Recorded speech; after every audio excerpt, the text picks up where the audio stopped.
Lee's disappeared. Okay. Well, yeah. A chilly welcome from South Africa. Obviously, it looks fairly warm there in the UK. Kevin, yes, nice and sunny. Yeah. Well, I say nice and sunny. It's still only 7 o'clock in the morning, so sunny's perhaps a bit strong, but certainly not cold. No, well, that's all good. So, yeah, welcome. There's Mpulela. Hey, fantastic. Morning. He's not quite on here yet. Morning, Mpulela. All right. So, Lee, do you want to kick us off on this chilly public holiday and see what we're going to do? Who's this? Me? That I have to kick off? No. Lee'll kick off. We want to drop you straight into it. My goodness. Okay. I was going to say to Mpumelelo, sure, you're up on a school morning. I mean, your kids should have the day off, I'm assuming. So shame, you should have too. But thanks for joining us. All right. And so welcome everybody. As Ivan says, chilly morning, public holiday for us, not for Kevin. And of course, all the wise people are either still in bed or making breakfast, nice big fat breakfast with bacon and eggs. But here we are debating and discussing the deep and significant things of the world. So these are the world changes. That's what I'm guessing. And so the topic for today is, what is it that we believe is important for future generations to know and to live out? And that is based, I don't want it to be just a theoretical discussion. It must be something that we're basing on either our own experience or what we've learned or learning about what is important. And I think that given the fact that I think about my own life having gone through so many world events, and I think the age group here, probably you would have experienced the same. And I think I've mentioned them before. I think about the fact that, well, Ivan and I both grew up in a country in war, in a time of war. We've grown up we've been in countries where social conflict has created completely new governments. We've lived through new dispensations, or different dispensations. We've lived through world events. We were in the States, my family and I were in the States when 9/11 happened. We've been through the 2008 recession. I was affected by that because I was running a business at the time. And we've been at the same time, we've been in South Africa when we hosted the World Cup. That was a world event, a highly significant one for our country and for the world. And now we're living through a pandemic. So I kind of think through what have we as a generation, this sort of 40, I don't know where Mpumelelo sits, but maybe this sort of 40 to 50, 60 a generation, what is it that we want to pass on to future generations? And the two words that come to mind for me is listen and ask. So listen all aspects of both of those words. Listen being listening to yourself, because when you listen to who you are, you remain true to yourself, your unique being. And that is really all you can offer to the world, to yourself and to the world, is this person that you are. So the more attention you pay to that inner spirit within you, the better and more amazing the life you will live. Listen to the still small voice that is God. Listen to your intuition, your gut, and listen to others. Listen to what they're saying before you jump in with your assumptions. Listen to opportunities. Listen to what's happening on the ground, and listen in order to learn, to grow. Listen to your customers, and this I especially want to bring that in because I think the more we pay attention to the business side of things, the more opportunities we will also look at. And then ask, this is about stepping up, taking courage. It's about recognizing you can't do it on your own. This world is definitely too complicated, too complex, too difficult to think that this is something you can do on your own. So you have to ask others for help, and you have to ask questions because you don't know it all. So you need to reach out and be curious and keep asking in order to understand. And then again, I come back to ask for business. And I come back to that because if you listen and ask in a business sense, whether you are employed or not employed, you will advance because you're paying attention, and then you can adapt and change according to what is happening. So those are the things that I've been thinking about, mulling over in order to get us going this morning. And so I now hand over to you. What is it that you think is essential for future generations to give to? Yeah, what is it that you think is essential for future generations to learn and grow and not only survive but thrive in the lives that they have ahead? So, go. Great, thanks, Lee. I must disagree with you on one thing. You know, the wise might be still in bed or making breakfast for the family, but the ones with real wisdom are here. So, right. So it's going to be interesting to hear what the real wisdom is that comes out this morning on that topic. Thanks for that introduction. I see, Herman, you did ask a question. I hopefully sort of answered it towards the end of her session there. It's not necessarily specifically about the youth, but it's about what we can pass on to them, what we can help them learn, and what we can learn from them, I think, in many respects. So right, let's get over to the group. So who's the youngest on the group here? It must be Herman. So Herman, let's start with you.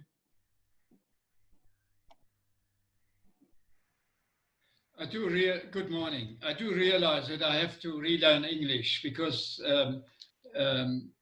Lee's mail yesterday was very, very strongly. I mean, she referred to the Youth Day today and choose the topics accordingly. And I even copied the first question was, what actions and attitudes are we currently demonstrating that we want to model for future generations? And looking at the state the country is in, the world is in, I think we actually have a huge burden to carry, because let's face it, we are about, if we don't transform things, not changing, transforming, we are about to hand a world over to young people that it's going to be inhabitable if we carry on doing what we're doing right now. We have problems with inequality, second to none. So I think we have, as more mature people, we have serious challenges ahead of us in order to demonstrate an attitude and take the right actions in order to hand over a world to young people, which we can be proud of. And that's something I think which is, for me, possibly for the middle age and older generation, the biggest challenge we are facing. It's not impossible. There are people around who really try very hard and engage and see what kind of transformation is possible, but I think the masses required, or to require a critical mass, we're still not enough in our efforts to achieve that. Thank you. Great, thanks. I mean, all are very important points. The question is how does one engage with the youth to enable those transformations, because they're the ones ultimately that are going to be as you say, living in the world to come. So yeah, some interesting thoughts on that one. Right, let's go across to Mpulela. So we'll go from the oldest to one of the younger ones, but maybe not the youngest. Morning to everyone. Sorry I couldn't make it yesterday. I was just not well at all. I'm still not completely 100%, but I can function, and so life goes on. Yeah, look, when I told the story, I did say that I was waking up 4:30 every day of my life. So whether it's a holiday or not, I struggle to sleep in. I'm always the one that is up quite early. I guess for me, I'll talk about this from two perspectives. Firstly, with my own children in the house, because probably that's where I'm strongest at the moment. I have yet to probably engage the youth on a larger scale, something that I would like to do, but probably it would be probably 5, 6, 10 years from now.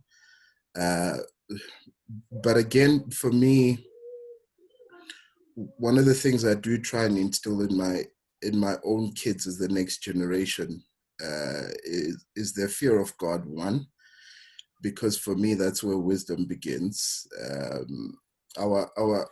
And then from there, the verse in our houses, and Jesus grew in stature and in wisdom, in favor with God and in favor with men. So how I tend to then translate that for my kids is that it's important for them to value themselves, but then to value others as well. But that only comes because you've got a higher value system. But preparation for me is a big thing. I'm always trying to teach them that they must prepare, because I think they're going to live in a world where world events are going to happen at a shorter period of time, whether it be hunger, whether it be weather events. So always try to teach them to prepare. I have seen how that worked well for me and my wife. We've always prepared for events, even if we don't know whether they're going to come or not. We wouldn't have survived 2008. We wouldn't have been surviving now if it hadn't been that thing where in good times we save, we put away, we prepare, because we know that seasons change and we knew that winter may come. And so what, for me, I found that preparation helps a lot. And if I'm trying to teach my kids that when things are good and things, be like an ant who's not lazy and prepare, and because winter will come, and when it does, it must find that it's easier for you to survive it. And I guess that's what I would then want to expand into the youth in the future as well, that they need to prepare themselves. The world is changing, and the world events that are traumatic are going to be in shorter periods of time than previously. Thank you. Great, thanks, Mpulela, and I'm glad you're feeling a bit better, and I'm very pleased that you joined us this morning again. Guy, let's get across to you. I see you've been putting out some stuff about the youth on your LinkedIn recently, so tell us about that and your thoughts. Well, I'll lose Guy as I try to get across to him. Guy, are you with us? Yeah, no, I'm here. Hello, how the hell are we? I think, and it hit me a bit last year when it came to the youth, because I bumped into some youngsters from time to time, with my son being 31 and my daughter-in-law to be, who's 27. And I had a number of fascinating conversations. And one of them was with four young people. And I asked them, if you could live anywhere else, where would you live? And one out of the four said South Africa. The others mentioned other places. So I had a discussion with the other three, and it was amazing, the actual mindsets and their belief system and where they were coming from, and their perception and understanding of the situation. Now, the people I was talking to were some African ladies and gents, friends of my son, and two white guys, youngsters, in their 20s to 30s. So it got me thinking that what we need to do with the youngsters is try and collapse the timeline to actually understand that how things are going to be in 3 months' time versus now are going to be totally different. And that the change mindset and what it takes to actually first instill here, forget about the other skills. It's about putting in place here a certain mindset of how do we look at the future? How do we move to the future? And I was on an interesting conversation last night with a Dr. Marcel Hutting, who's a PhD in a number of areas.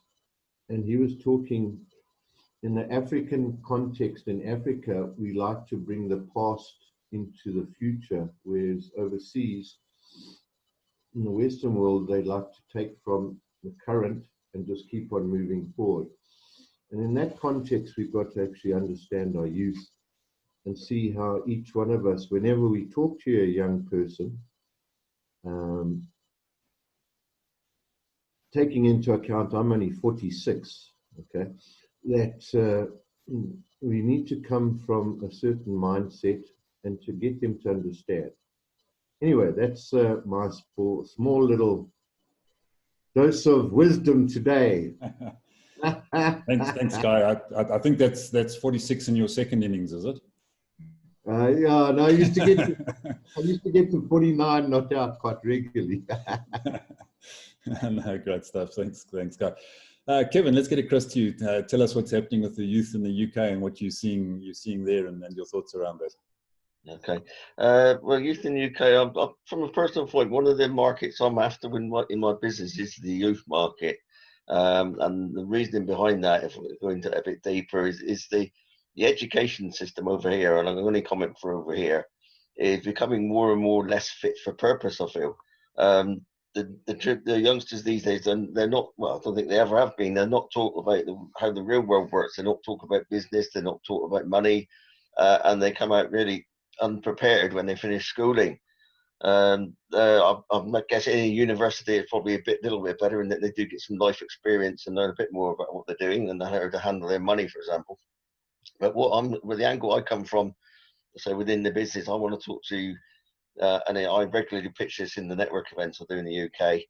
I want to speak to the university age and the youngsters in the early 20s is a good market to speak to give them a different education on the business world. They're always taught through the schools that you need a job for life, and there isn't such a thing. We've seen in the pandemic the numbers of people that just will be losing their jobs, even though they're only on furlough at the moment. There will be a lot of job losses. More and more people need a plan B or need to be taught something different. It's always in the past been you need a job or someone with lots of money to get you into business. Well, there is an alternative these days, and one of what I'm trying to do is educate the youngsters along that track. And it's proven a useful exercise.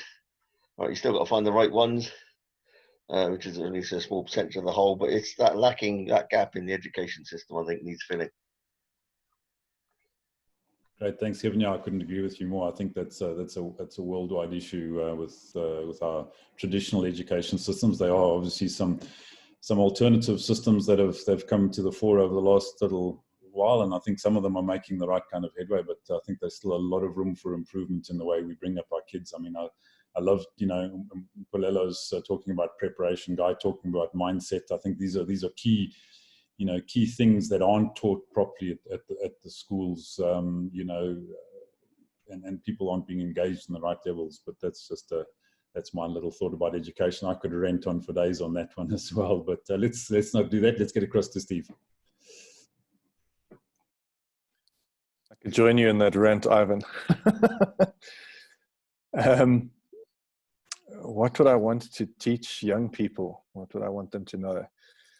I think one of the fundamental things for me would be that you don't rush out of your childhood. Don't rush out of your young years. I think there's a great drive, and I see it globally, for young people to want to be older than they are. And it comes, I think, both from within their peer-to-peer interactions, but there's also some societal pressure, I think, about young people needing to be older than they are and develop faster than they should. And I'm a great backer of learning through play and curiosity, etc., for young childhood development.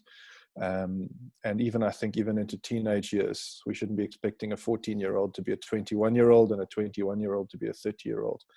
There are vital, important foundations that are laid early on in life. And yeah, I just see, especially the teenagers that I work with, there's a lot of desire to, if you're in grade 8, to be a matric, and if you're in matric, to be finishing varsity, and if you're finishing varsity, to be closing in on your first billion by the time you're 25. And I think we're missing some of the vital foundations to life, because life is more than just starting a business. There are other elements to it that are missed from a developmental perspective when young people are chasing into adulthood too quickly. And there's more than enough time for adulthood with all its accompanying stresses and joys. But there's a very limited time period for childhood and adolescence. Yeah, that's my thought for the morning. Great, thanks, Steve. Right, Cecile, let's come across to you.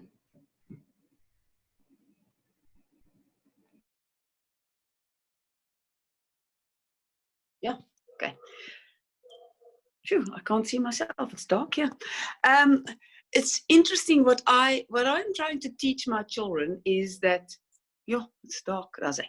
What I'm trying to teach my children is to be prepared all the time for change, and to make sure that you have a strength or two that you can develop, that to watch what the world is doing and see where you can apply your strengths to something that people will always need. My son is in the UK, and he's got a good job, and they develop they do software that help big companies, which should be fine. And my daughter has her own company. But interestingly enough, being used to or trying to prepare for change, Cindy has this idea, and she had it before lockdown even, that she wants to take her family and become nomads. They call them nomads, to take the family and travel the world and homeschool, which everyone is used to now, homeschool the kids and experience different cultures, not as tourists, but as people that live in those countries. So you start at, I don't know, wherever, and you prepare and you see what other people do and what's needed for you to survive in the world, and to see what skills you have that you can give the world to actually need you. So that was kind of a good idea. I haven't seen Cindy for a few weeks, so we haven't discussed how that plan is going, but it is still a plan. So yeah, and well, I just wanted to say, Lee, as you started, you said that what we got better at is listening. I just had a discussion with my husband last night, and he says that I still don't listen well. I still butt in to give my little piece of what I need to say, but without thinking. And I'm saying, well, you just tell me when you're finished with your idea, then I can know when to butt in. Otherwise, I think you're finished and then I butt in. So I'm still not great at that. Thanks. Great, thanks, Cecile. Yes, but let's get across to you.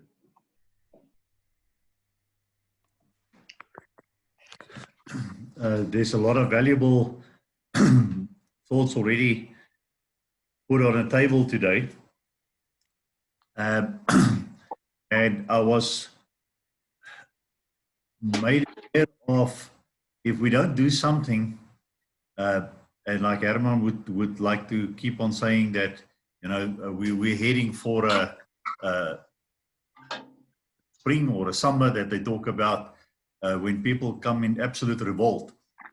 So someone sent me a clip of a Russian being interviewed, and he basically just summarized the whole Leninist strategy of taking over a population. He called the first stage demoralize, and demoralize is basically let people use their anchors in life, their moral anchors, so that there's basically everything goes and total confusion. But he says it's a long process. It takes normally about 30 years to get people through this process. Then the second step is destabilize. Then because there's no longer strong moral compasses guiding people's actions, they are now very gullible and can be swayed in all sorts of directions. And you then destabilize the currency, the law, the whatever is happening. And that will inevitably leads to crisis, which you then encourage, that's not the people behind the scenes, so that you can then step in and take over, because people are now so frantic, they will now accept any solution possible.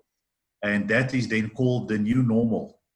And as I was listening to him, I thought, how much different is it from what we are currently experiencing and seeing all around us? I think, Kevin, I don't know if you said it or I read it somewhere, but total gender confusion. I believe there's a big thing now in the UK where you can choose. Doesn't matter if you're in a male body or a female body, you can choose how you want to be addressed, as a male or as a female. Now, how confused have we become that, we even have confusion on issues like that, and confusions on what's right and wrong. So I think what I'm guided by and trying to instill into the next generation is, first of all, to have a strong moral compass. And I go back to what has worked for the ancient people, and our best example of a community that came out of a ragtag bunch of mixed up slaves with no mindset and influenced by multiple thinking systems. And it's a process that God took the Israelites through under Moses. And for 40 years, he just downloaded some practical social living. And if you go and check out any great organization or any great society, they are inevitably living and according to probably 80% or more of the laws that was already laid down in the first 5 books of the Bible. So you need to have an absolute truth. If there's no absolute truth, it's the old story of he who, the golden rule is he who holds the gold makes the rules.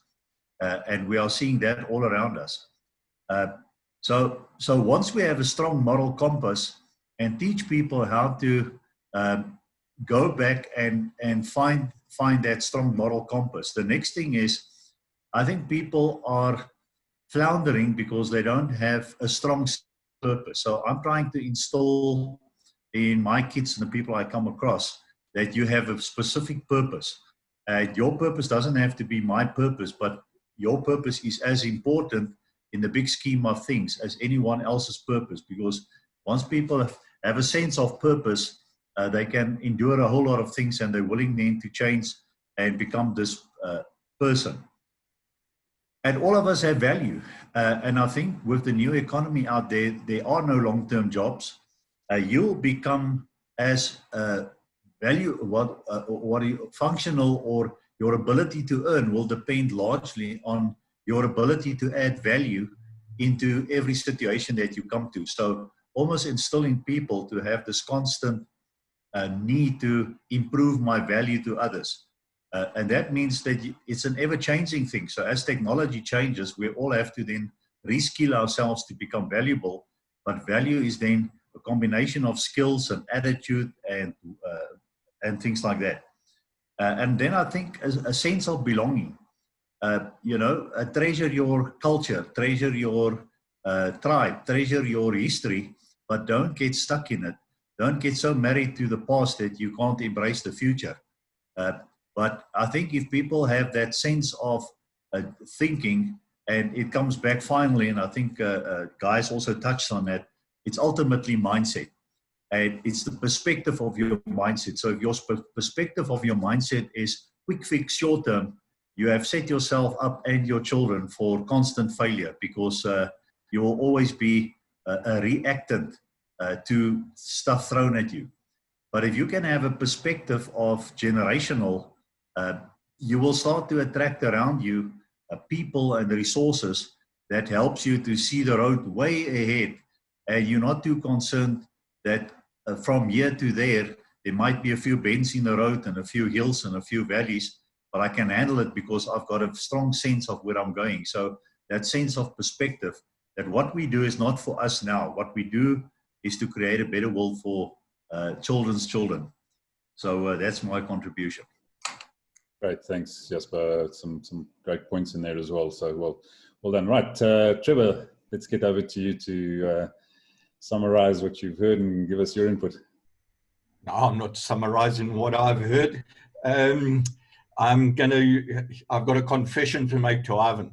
I was just testing how well you've been listening, you know, because I mean, I know Lee said we had to listen up front, so that's why I wanted you to summarize what you've heard. So.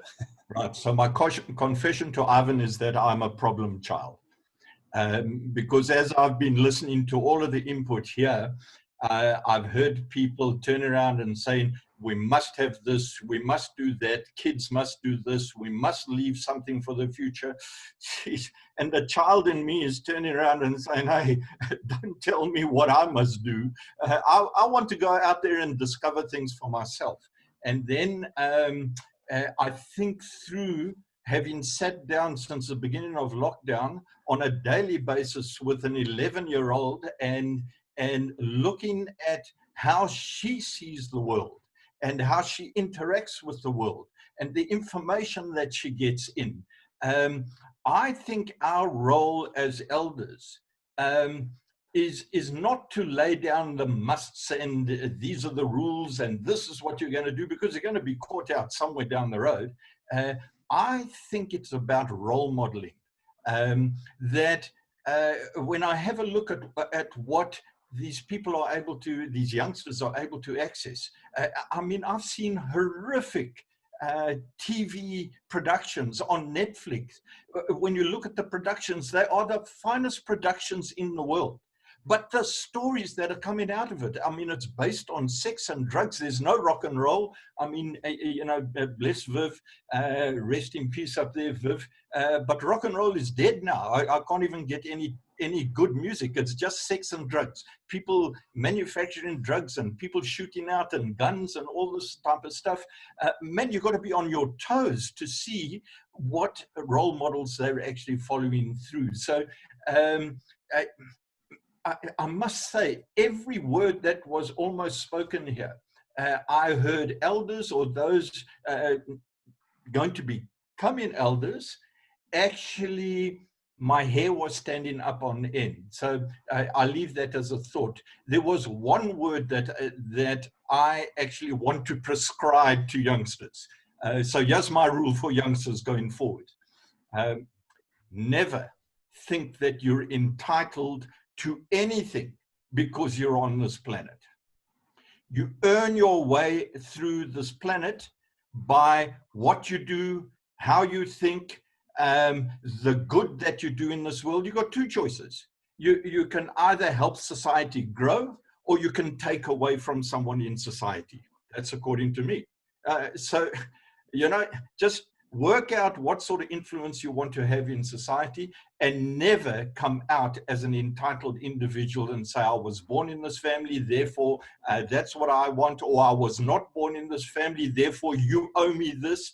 Entitlement is, I think, the bane of this world. Sure. I think we've definitely got the preachers on this morning. So, so yeah, I think some great points to ruminate over and to think about and possibly to have in future discussions. So I think some real juicy ones there. So thanks for that, guys. So Lee, I think I'm going to hand back to you to wrap up. I believe you're deserting us again tomorrow morning. So what are you going to leave us with? Yes, I am deserting you tomorrow. So I don't know if it's the cold or what, but the idea of what to talk about tomorrow is sort of blank. I am, so there's a couple of options. Either we do open mic again and people come with their own topics, or we pick up on this idea of live and let live. You know, that's so. You know, is there a right way or a wrong way? Is there, you know, Trevor's spoken about. We come as fresh blood into the planet. What is it? Is it about you set your own path? How much is our responsibility as elders to create a path?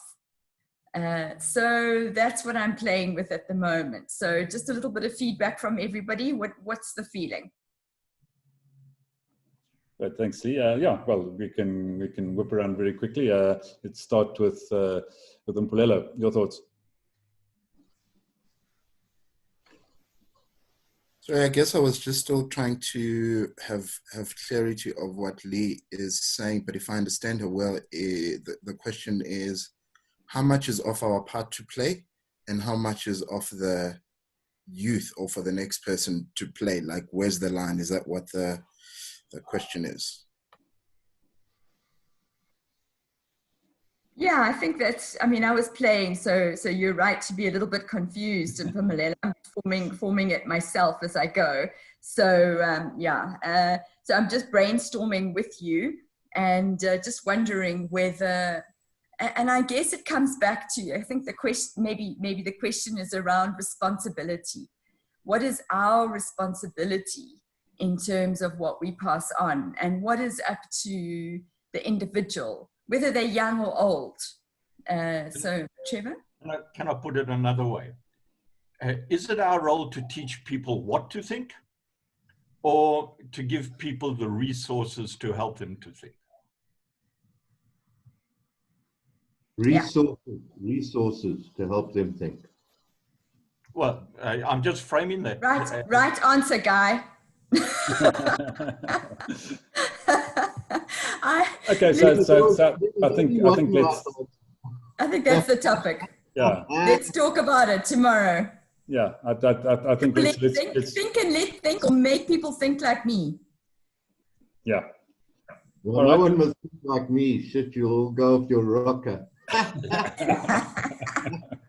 But we need rock and roll. Trevor's just said that.